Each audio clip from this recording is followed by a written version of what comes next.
Let's be honest, managing finances can feel like a never-ending task. But what if I told you that I organize my finances in less than 5 minutes every single day? Sounds too good to be true, right?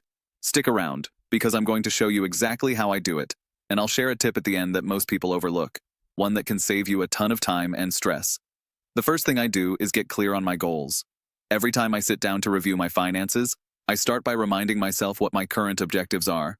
Whether it's paying down debt, saving for a trip, or building up an emergency fund, this keeps me focused.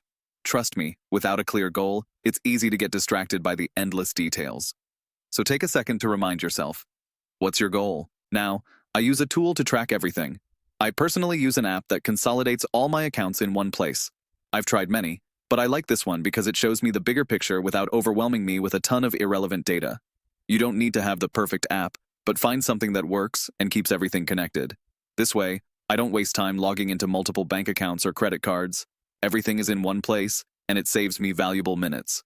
Here's the next trick: automation. Once I've got everything connected, I make sure that most of my payments, transfers, and even savings contributions are automated. I've got bills set to auto-pay, and I set up regular transfers to my savings and investment accounts. The less I have to manually do, the more time I save. Imagine not having to worry about paying bills or remembering to move money around. That's a game changer. But here's the thing: you can't just automate everything. I know a lot of people think they're done once they set up automation, but I still like to check in weekly. That's because life happens. You might have a surprise expense, or you might see an opportunity to adjust your savings. I make sure to check in for just a few minutes, tweak anything that needs tweaking, and keep everything on track.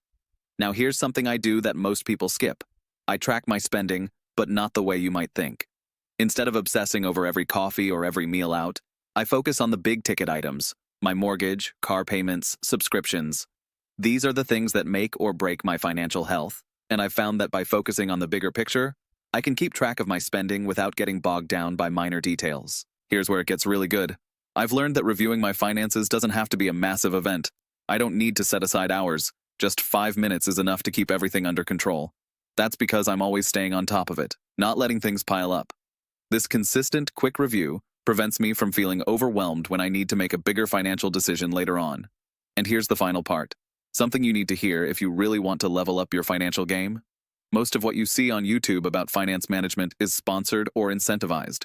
I'm not here to sell you anything or promote affiliate links. This is real, practical advice that I've developed over years of managing my own finances. And trust me, these small changes have made a huge difference. If you found this video helpful, I'd appreciate it if you subscribed. It really helps me keep creating content that's valuable and doesn't have any hidden incentives like affiliate commissions. Keep your finances simple, stay consistent, and let me know what you think in the comments.